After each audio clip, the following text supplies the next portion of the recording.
नमस्कार, मैं हूं पवन त्यागी। फर्जी किसान नेताओं ने इस कदर भय व्याप्त कर रखा है कि बॉर्डर दिल्ली के घेर कर बैठे हैं और मजाल है कि कोई वहां से निकल जाए। इनके हौसले इतने बढ़ गए हैं कि ये जिसे देखो हमला कर देते हैं। वहां रेप हो रहे हैं, वहां हत्याएं हो रही हैं, लेकिन केंद्र सरकार को ये उकसाने में लगे हुए हैं कि कोई ना कोई बड़ी कार्रवाई केंद्र सरकार करे। इसके पहले ये मानने वाले नहीं है, ऐसा लगता है।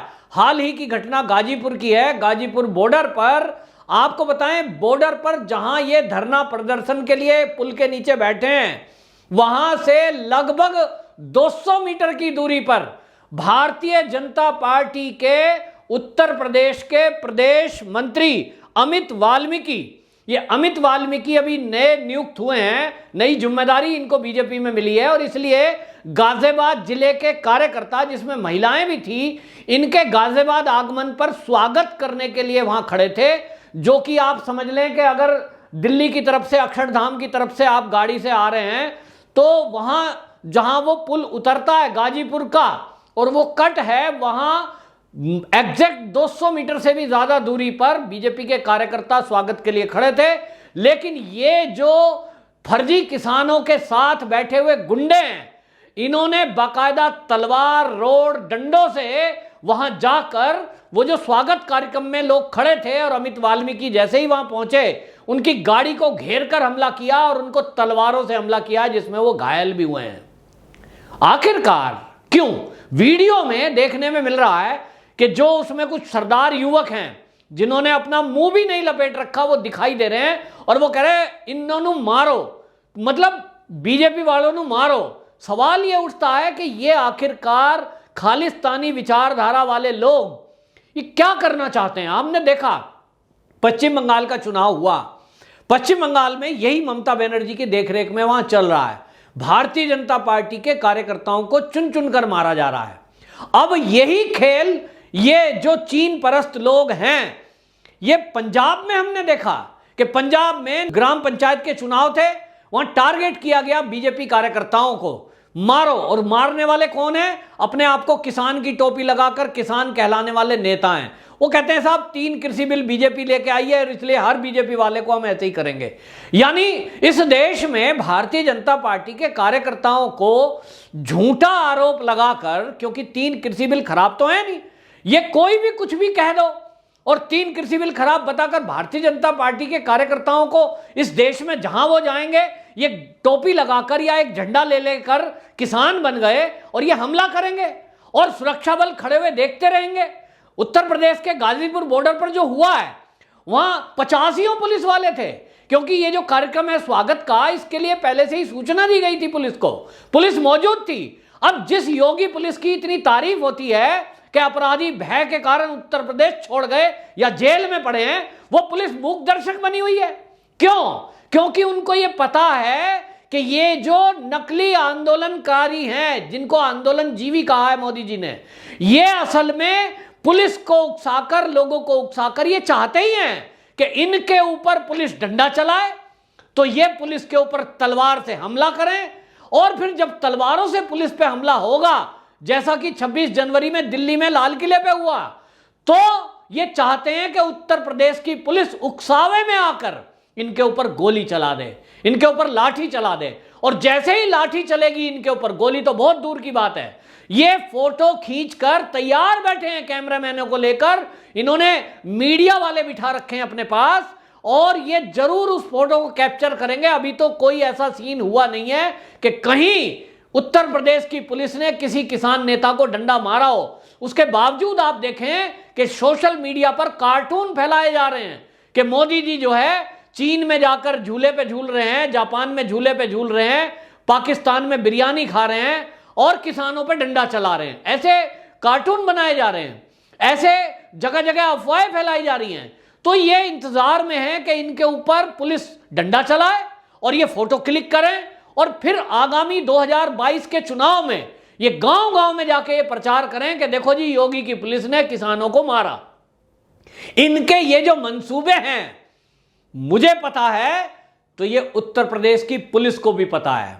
पुलिस ने इंटेलिजेंस फैला रखी है और इंटेलिजेंस ने ये इनपुट दी है योगी जी को कि योगी जी ये जो गाजीपुर बॉर्डर पे बैठे हैं ये आए दिन बदतमीजियां करते जा रहे हैं। शुरू में इन्होंने पुल के नीचे जगह बनाई, इनको कंडीशन थी, लिखित में दिया गया था डीएम के द्वारा, कोई भी पक्का निर्माण नहीं करेंगे। उसके बावजूद इन्होंने ईंटें डाली। दैनिक जागरण अखबार रोज लिख रहा है, डीएम गाजियाबाद, एसएसपी गाजियाबाद से पूछ रहे हैं पत्रकार, अरे पक्का निर्माण हो रहा है साहब, रोकते क्यों नहीं? क्योंकि ऊपर से आदेश नहीं है लखनऊ से रोकने के लिए, अभी कुछ नहीं करना, अभी कुछ मत करो। क्यों? जैसे ही कुछ किया गया, ये नेता बैठे इस इंतजार में है, राकेश टिकैत टाइप के लोग, कि कुछ भी अगर हुआ तो बस योगी जी को घेरने के लिए मौका तलाशना है।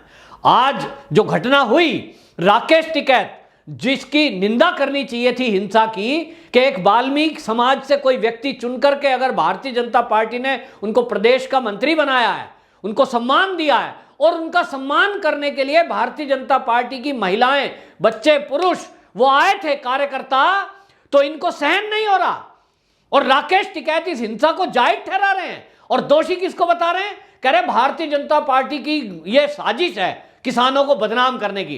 अरे राकेश टिकैत जी, ये वीडियो देखो और आपकी जिम्मेदारी बनती है, जब आप गाजीपुर बॉर्डर पर मौजूद हो, आपकी मौजूदगी में यह हिंसा हुई है, तो आपकी जिम्मेदारी बनती है कि आप जाकर देखते हिंसा कर कौन रहा है। बीजेपी वालों ने मारा, तलवार बीजेपी वाले लेके आए थे क्या?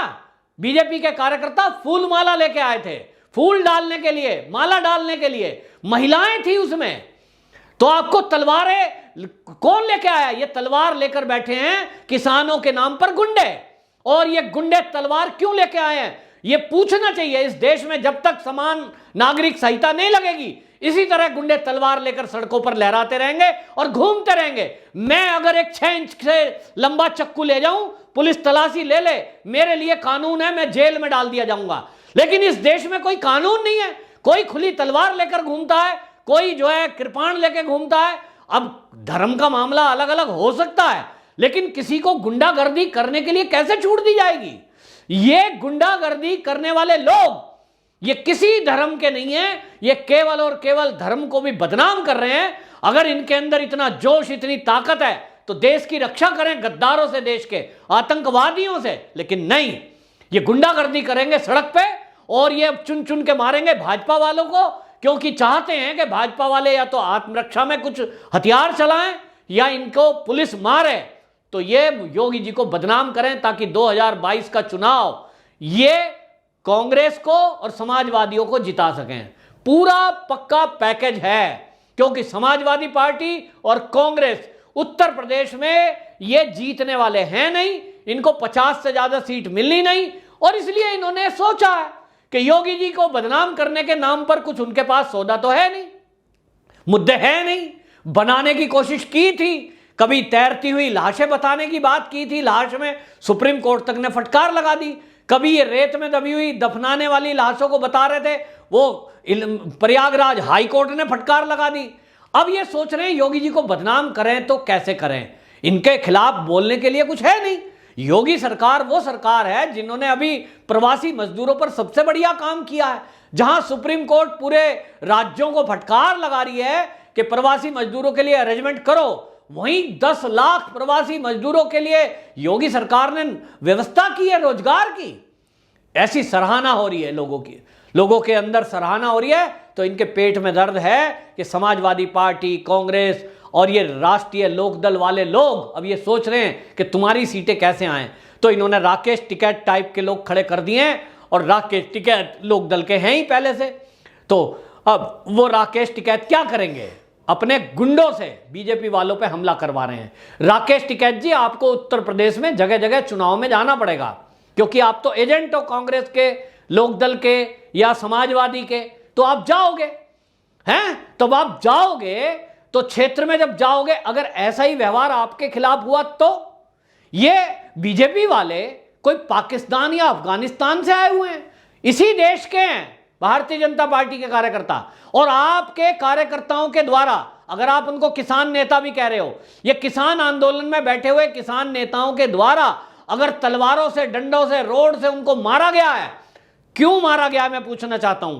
3 कृषि बिल से आपका ऑब्जेक्शन है, आपको सरकार ने 1000 बार बुलाया, आप ऑब्जेक्शन बताइए, लेकिन झूठ मत बोलिए। आप झूठ बोलते हैं जमीन चली जाएगी, कोई ऐसा नहीं है उसमें। आप लोगों को कहते हैं एमएसपी 2 साल में खत्म हो जाएगी, कोई ऐसा प्रावधान कानून में नहीं है। लोगों को झूठ बोलकर बरगलाना बंद करिए राकेश टिकैत, और आप अपनी राजनीति चमकाने के लिए, इस देश में आपस में लड़ाने के लिए आप किनको लड़वा रहे हो? आप इस देश में किसान को किसान से लड़वा रहे हो, क्योंकि जो बीजेपी के जुड़े हुए लोग हैं, अब आप समझिए कि वो जो अमित वाल्मीकि है, एक वाल्मीकि समाज से चुनकर के उसको अगर बीजेपी ने आगे लाए हैं, अपनी जो प्रदेश की कार्यकारिणी में अगर डाला है, आप समझिए कि उसका सम्मान अगर समाज कर रहा है तो उस सम्मान को सहन नहीं कर पा रहे हो। काहे के किसान हो आप? तो क्योंकि आपकी मानसिकता झलकती है, तो उस मानसिकता को आप रोक के रखिए। और देखिए, इस देश में भारतीय जनता पार्टी हो या कांग्रेस हो या समाजवादी, सबको अपनी बात कहने का हक है। बात आप भी कहते हैं, आप बहुत बार बोल चुके हैं मीडिया में, बक्कल उतार दी जाएगी, सरकार की अकल ठीक कर दी जाएगी, सरकार को सुधारना पड़ेगा। तो आपको किसी गवर्नमेंट के नुमाइंदे ने यह नहीं कहा कि आपने ये लैंग्वेज इस्तेमाल की है, आपको जेल में डाल दिया जाएगा। आपने क्यों कहा मोदी जी को और बीजेपी को? आप अभिव्यक्ति की आजादी है, कुछ भी बोल देते हो। आप बक्कल उतारने को कितनी बार कह चुके? तो आप अपनी बात कहिए। भारतीय जनता पार्टी के लोग अगर आ रहे हैं आपके आसपास, तो आप उनको गुंडा बता रहे हो। गुंडे फूलमाला लेके आते हैं, गुंडे तलवार लेके आते हैं, गुंडे डंडे लेके आते हैं, रोड लेके आते हैं, जो गाजीपुर बॉर्डर पर आपके इर्द गिर्द टेंटों में मौजूद हैं। चेकिंग हो गई, तलाशी हो गई तो पता चलेगा। और अब जो आपने कहा एफआईआर हुई है इस मामले में, और एफआईआर होकर अब पुलिस कार्रवाई करेगी। लेकिन आप जब कार्रवाई करेगी तो बीच में रोड़ा मत बनना, अपराधियों को पकड़ना ये पुलिस की प्राथमिकता है। और इस तरह की बदतमीजी जो हुई है कि एक भारतीय जनता पार्टी के कार्यकर्ता के खिलाफ जिस तरह की हिंसा की है किसान नेताओं के नाम पर गुंडों ने, ये बिल्कुल बर्दाश्त के बाहर है। जनता आक्रोशित है और जनता कह रही है कि इन फर्जी किसान नेताओं को उठाकर बाहर फेंको, ये सड़क को क्लियर करो। तो आप इस तरह का माहौल ना बनाएं, पुलिस को ना उकसाएं, क्योंकि योगी पुलिस जब कार्रवाई करती है तो किसी को नहीं छोड़ती। वंदे मातरम।